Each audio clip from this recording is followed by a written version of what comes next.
ಅಧಿಕಾರಕ್ಕಾಗಿ ಪಕ್ಷ ಎನ್ನದೇ ಪಕ್ಷದ ತತ್ವ ಸಿದ್ಧಾಂತಗಳನ್ನು ಒಪ್ಪಿ ಪಕ್ಷವನ್ನ ಬಲಪಡಿಸಿ ಪಕ್ಷಕ್ಕಾಗಿ ದುಡಿಯುವ ವ್ಯಕ್ತಿಗಳಿಗೆ ಮುಂದಿನ ದಿನಗಳಲ್ಲಿ ಒಳ್ಳೆಯ ಸ್ಥಾನಮಾನ ಸಿಗಲಿದೆ ಎಂದು ಮಾಜಿ ಶಾಸಕ ಎಚ್ ಮಂಜುನಾಥ್ ತಿಳಿಸಿದರು. ಹುಣಸೂರು ನಗರದ ಕಾಂಗ್ರೆಸ್ ಕಚೇರಿಯಲ್ಲಿ ಗಾಂಧಿ ಜಯಂತಿ ಹಾಗೂ ಲಾಲ್ ಬಹದ್ದೂರ್ ಶಾಸ್ತ್ರಿ ಜಯಂತಿಯ ಅಂಗವಾಗಿ ಅವರ ಭಾವಚಿತ್ರಕ್ಕೆ ಪುಷ್ಪಾರ್ಚನೆ ಮಾಡಿ ಮಾತನಾಡಿದ ಅವರು, ಯಾವುದೇ ಒಬ್ಬ ಕಾರ್ಯಕರ್ತ ದೊಡ್ಡ ರಾಜಕಾರಣಿಯಾಗಿ ಗುರುತಿಸಿಕೊಳ್ಳಬೇಕಾದರೆ ಪಕ್ಷದ ನಿಲುವುಗಳಿಗೆ, ಹೋರಾಟಗಳಿಗೆ ಸದಾ ಕೈಜೋಡಿಸಿ ಪಕ್ಷ ಸಂಘಟಿಸಬೇಕು.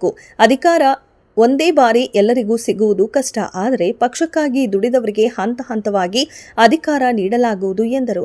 ಇನ್ನು ಗಾಂಧೀಜಿ ಅವರು ಸತ್ಯಾಗ್ರಹ, ಅಹಿಂಸೆ, ಶಾಂತಿ ಮತ್ತು ತ್ಯಾಗಗಳೆಂಬ ಅಸ್ತ್ರಗಳನ್ನು ಬಳಸಿ ಭಾರತಕ್ಕೆ ಸ್ವಾತಂತ್ರ್ಯ ತಂದುಕೊಟ್ಟ ಮಹಾತ್ಮರು. ಅವರ ತತ್ವ ಸಿದ್ಧಾಂತಗಳನ್ನು ಎಲ್ಲಾ ಕಾಲಕ್ಕೂ ಮೌಲ್ಯಯುತ. ಇಂದಿನ ಯುವಕರಿಗೆ ಅದರ ಮಹತ್ವವನ್ನು ತಿಳಿಸಬೇಕಾಗಿದೆ ಎಂದು ಅಭಿಪ್ರಾಯಪಟ್ಟರು. ಹುಡಾ ಅಧ್ಯಕ್ಷ ಎಚ್.ಪಿ. ಅಮರನಾಥ್ ಮಾತನಾಡಿ, ಮಹಾತ್ಮ ಗಾಂಧೀಜಿ ಅವರು ಮಾತಿಗಿಂತ ಮೌನವೇ ಹೆಚ್ಚು ಪ್ರಬಲ ಎಂಬುದನ್ನು ತಮ್ಮ ಅಹಿಂಸಾ ಚಳುವಳಿ ಮೂಲಕ ನಿರೂಪಿಸಿದರು. ಒಬ್ಬಂಟಿ ಮಹಿಳೆ ಮಧ್ಯರಾತ್ರಿಯಲ್ಲಿ ಸುರಕ್ಷಿತವಾಗಿ ಓಡಾಡುವಂತಾಗಬೇಕು, ಆಗ ದೇಶಕ್ಕೆ ಸ್ವಾತಂತ್ರ್ಯ ಬಂದಿದೆ ಎಂದರ್ಥ ಎಂದು ಹೇಳಿದರು. ಅದನ್ನು ನಾವು ಪಾಲಿಸೋಣ ಎಂದರು. ಆ ರೀತಿ ನಮ್ಮ ಕಾರ್ಯಕರ್ತರಾಗಬೇಕು ಅಂತ ನಾನು ಇವತ್ತಿನ ದಿನ ಪಕ್ಷ ಅಧಿಕಾರ ಕೊಟ್ಟರೆ, ಸ್ಥಾನಮಾನ ಕೊಟ್ಟರೆ ಮಾತ್ರ ನಾನು ಪಕ್ಷಕ್ಕೆ ಇಲ್ಲಾಂದರೆ ನಾನು ಇಲ್ಲ ಅನ್ನೋನು ಅವ್ನು ಯಾವತ್ತೂ ಕೂಡ ಕ್ಷಣಿಕನೇ. ಆದರೆ ಪಕ್ಷ ನಮ್ಮನ್ನು ಕರೀಲಿ, ಮಾಡಲಿ, ಪಕ್ಷ ನಮ್ಮನ್ನು ನೆನೆಸ್ಕೋಬೇಕು. ನಾನು ಇವತ್ತು 41 ಜನರಲ್ಲಿ ಆಯ್ಕೆ ಮಾಡಿರೋಂಥದ್ರಲ್ಲಿ ಭಾಳ ಮುಖ್ಯವಾಗಿ ನಾನು ಮಾಡಿರೋಂಥದ್ದು, ನಾನಿರಲಿ ಬಿಡಲಿ ಪಕ್ಷ ಪಕ್ಷ ಪಕ್ಷ ಅಂತ ಯಾರು ಸಾಯ್ತಾರೆ ನಂತರ ಅಂಥವನ್ನೇ ಮೊದಲ ನನಗೆ ಮಾಡಿಲ್ಲ. ನಾನು ಅವರು ಒಬ್ಬರಿಗಿಂತ ಒಬ್ಬರಿದ್ದಾರೆ. 41 ಸ್ಥಾನಕ್ಕೆ ಕಾಂಗ್ರೆಸ್ ಪಕ್ಷದಲ್ಲಿ 1300ಕ್ಕೂ ಹೆಚ್ಚು ಆ್ಯಕ್ಟಿವ್ ಕಾರ್ಯಕರ್ತರಿದ್ದಾರೆ. 400 ಜನ ಅಂತೂ ಕರೆದ ತಕ್ಷಣ ಬಂದು ಕಾಂಗ್ರೆಸ್ಗೋಸ್ಕರ ಬೆಂಬಲ ಅಂತ ಹೇಳ್ತಾರೆ. ಅಂಥವನ್ನೆಲ್ಲನೂ ಮಾಡ್ಬೇಕಾದ್ರೆ ನಾವೇ ಕಷ್ಟಬೇಕು. ಈಗೇನಾಗಿದೆ ಅದನ್ನು ಕೂಡ ಅರ್ಧಾವಧಿಗೆ ಅಂತ ಮಾಡಿ ಮತ್ತೆ ಇನ್ನಷ್ಟು ಜನಕ್ಕೆ ಯಾರು ಪಕ್ಷ ಕರೆದ ತಕ್ಷಣ ಬರ್ತಾರೆ. ಇವತ್ತು ಕರೆದ ತಕ್ಷಣ ಕಾಂಗ್ರೆಸ್ಸು ಹುಣಸೂರಲ್ಲಿ ಸ್ಥಿತಿ ಇದೆ. ಕಾಂಗ್ರೆಸ್ ಇದ್ರೆ ನಾನು ಹೇಳ್ತೀನಿ, ಅವ್ರು ಮಾಡ್ತಿರೋ ಅನಾಹುತಗಳನ್ನ, ಅವ್ರು ನಡ್ಕೊತಿರೋದು, ಅವರು ನಾನು ಶಾಸಕನಾಗಿದ್ದಾಗ ಏನು ಒಂದು ಒಳ್ಳೆಯ ಕೆಲಸ ಮಾಡಿದೆ ಅದನ್ನು ಕೂಡ ಮುಂದುವರಿಸ್ಕೊಂಡಿದ್ದಾರೆ.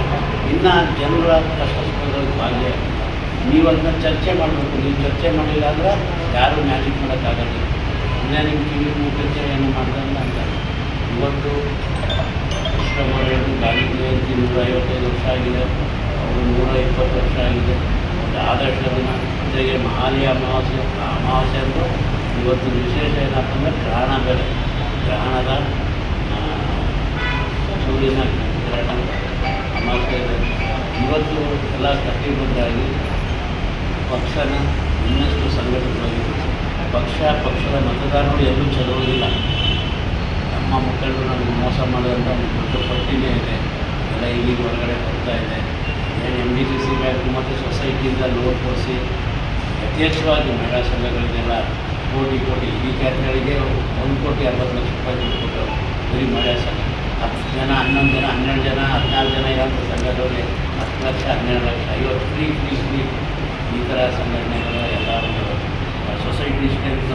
ಜೊತೆಗೆ 161 ಡೆಡಿಕೇಟೆಡ್ ಕಾಂಗ್ರೆಸ್ ಕುಟುಂಬಗಳಿಗೆ 10 ಲಕ್ಷ 6 ಸಮಯದಲ್ಲಿ ಲೋನ್ ಸ್ಯಾಂಕ್ಷನ್ ಮಾಡಿ 10 ಲಕ್ಷ ಅಂದ್ಬಿಟ್ಟು ಬರೀ 1,20,000 ಮಾಡಿ ಫ್ರೀ ದುಡ್ಡು ಮನ್ನಾ ಆಗುತ್ತೆ ಅಂತ. ಈ ಥರ ಅದೇ ಒಂದು 6,000 ಹೋಗಿ ಈ ರೀತಿ ಬಗೆಹರಿದು ಮಾಡಿದ್ದಾರೆ. ಚುನಾವಣೆ ಚೆನ್ನಾಗಿ ಮಾಡಿದ್ದಾರೆ ಅಂತ ಬಂತು. ಚುನಾವಣೆಗಳು ನಾವು ದುಡ್ಡು ಕೊಟ್ಟು ಚುನಾವಣೆಗಳು ಆ ರೀತಿಯಾಗಿ ನಿಂತಿರೋಂಥದ್ದು. ಈಗ ಪಕ್ಷಕ್ಕೆ ಈಗೇನು ನಾಮನಿರ್ದೇಶನ ಕೆಲವು ರಾಜ್ಯಗಳು ಹೇಳ್ತಾ ಇದ್ದಾರೆ, ಅವರು ಮಾಡಿದ್ರು, ಹೌದು ನೀವೇ ಮಾಡಿ, ಅವ್ರು ಬಂದೇ ಬರ್ತಾರೆ, ಎಲ್ಲೂ ಹೋಗೋದಿಲ್ಲ. ಹೀಗೆ ಆಗಿರೋರಿಗೆ ತೃಪ್ತಿ ಇಲ್ಲ.